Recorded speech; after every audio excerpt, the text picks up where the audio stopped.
Come with me to do a 4-hour general clean. And usually for my videos that are over 5 minutes, I really like to do the timestamps because it's a lot easier than finding something to talk about for 5 minutes. But every time I do that, somebody either says that they miss my voice or they say that the timestamps are unrealistic. So surprise, you're getting me today. And just for the record, whenever I do my timestamps, I go back and I look at the video, and whatever time is on the video, that's what I type in. And I do film all the tasks that I do in separate videos, so whatever time is on the video is an accurate reflection of what time it actually is. And sometimes you can even see a clock or a microwave in the background, and you can see that the times match up. So yeah, pretty weird thing to accuse somebody of lying about, but I digress. And honestly, I can't complain because that's just part of posting videos on the internet, and for every weird or hateful comment that I get 10 more that are loving and supportive. But anyways, this is a 4-hour general clean, and before I get at that kitchen, I went around and I collected up all the dishes, and while I was in here, I just ended up cleaning this room. So I did some dusting, picked up any trash or dishes, did some organizing, made this bed, and then I get on to wiping down the furniture. And the cleaning critics of Facebook will be happy to see that I did spray the product on the rag this time.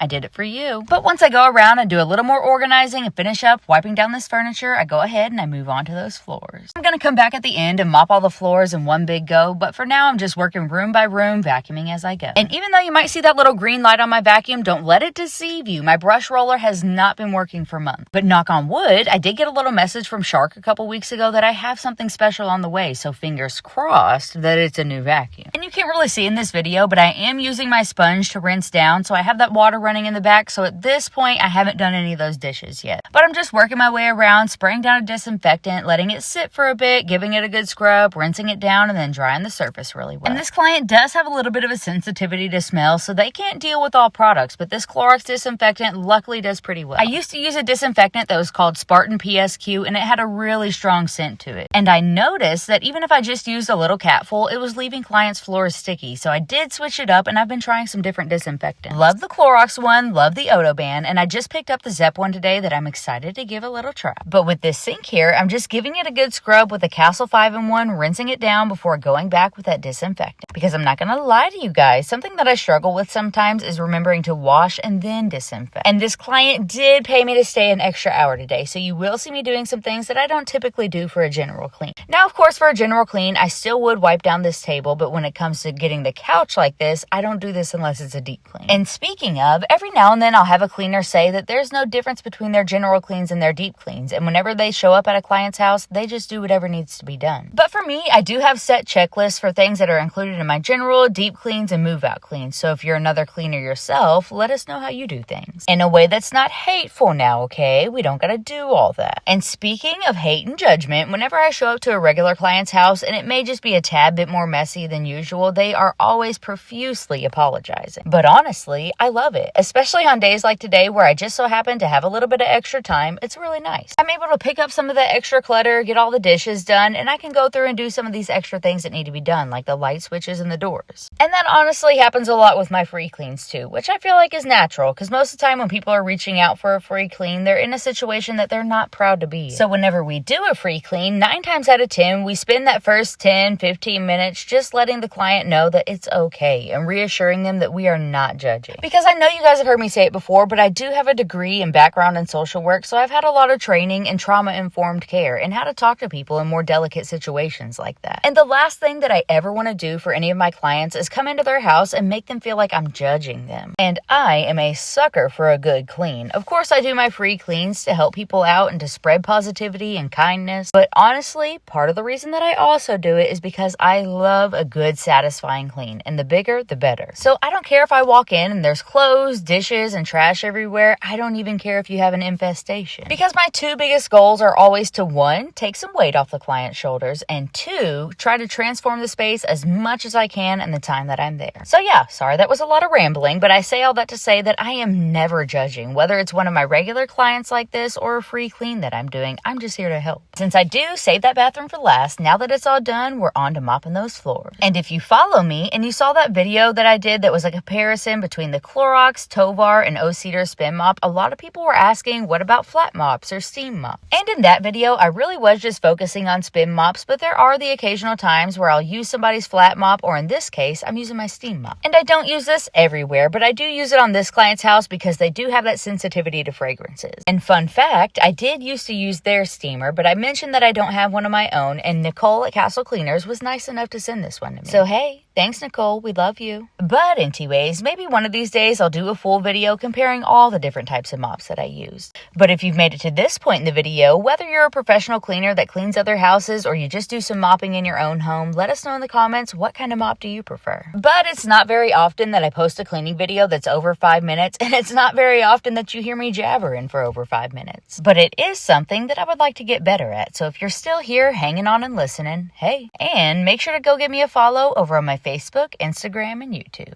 But either way, thanks for watching, and I'll see you next time. Love you. Bye.